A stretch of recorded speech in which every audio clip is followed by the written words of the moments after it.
যেমন একটা স্বাধীন বিচার ব্যবস্থা এখন আমরা পেলাম না। আমরা স্বাধীনতার পরে এক এক করে 54 বছর অতিক্রম করেছি। এই জাতির অনেক প্রত্যাশা ছিল। বিশ্বে বিভিন্ন দেশ স্বাধীনতা অর্জন করার পরে দ্রুততম সময়ের মধ্যে তারা মাথা উঁচু করে দাঁড়িয়ে আছে। আমরাও সেরকম মাথা উঁচু করে দাঁড়াবো, এটা ছিল আমাদের আশা। কিন্তু বাস্তবে সে আশা অনেক ক্ষেত্রেই পূরণ হয়নি। আমি যদি বলি যে একেবারেই পূরণ হয়নি, তাহলে কথাটা সত্য হবে না। কিন্তু পূরণ হওয়ার বিশাল প্রত্যাশা মানুষের ছিল, তার খুব কমই পূরণ হয়েছে।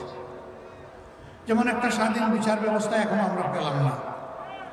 আমার আগে আমার ভাই বলে গেছেন, উনি হাইকোর্ট বলেছেন, আসলে হাইকোর্ট না, উনি সুপ্রিম কোর্ট, সর্বোচ্চ আদালতের বিচারক। তিনি সেই আদালতের এজলাসে বসেই বলেছেন, আমি একজন শপথবদ্ধ রাজনীতিবিদ।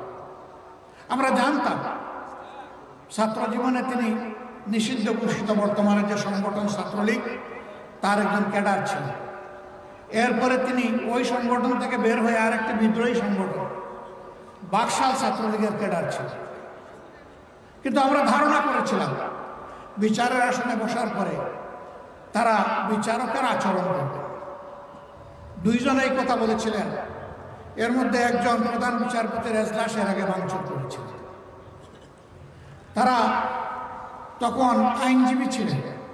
আইনের অঙ্গনে এসে বেআইনি কাজে শুধু করেন নাই, প্রধান বিচারপতির এজলাস ভাঙচুর করা, তার দরজায় লাথি দেওয়ার মানে হচ্ছে বিচারের গায়ে লাথি দেওয়া। আওয়ামী লীগ তাদেরকে সুপ্রিম কোর্টের বিচারক বানিয়েছে। এদের কাছ থেকে জনগণ বিচার পাবে না, এটাই স্বাভাবিক।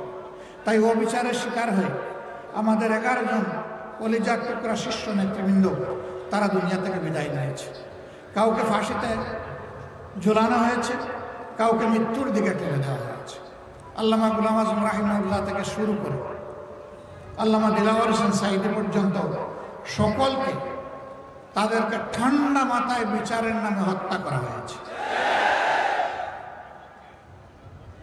আল্লাহ তাআলা সকল সুকর্ম এবং অপকর্মের পাওনা যথাযথভাবে এই মানুষকে একটা জায়গায় পরিপূর্ণভাবে দেবেন।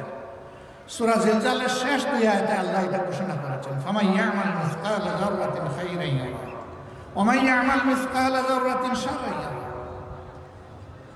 যে সূক্ষ্মাতি সূক্ষ্ম সূচের অগ্রভাগ পরিমাণ ভালো কাজ করে আমার কাছে আসবে, অবশ্যই আমি তাকে তার পরিপূর্ণ প্রতিদান নিজ হাতে দান করব। আবার যে ওরকম সূক্ষ্মাতি সূক্ষ্ম অপকর্ম করে আমার কাছে আসবে, তারও পাওনা আমি সেদিন চুকিয়ে দেব। কিন্তু দুনিয়াকে আল্লাহ কিছু দিবেন না? হ্যাঁ, আল্লাহ বলেছেন দুনিয়ায় দেব। যারা অপকর্ম করবে আমি দুনিয়ায় তাদেরকে অপমানিত করবো, লাঞ্ছিত করবো।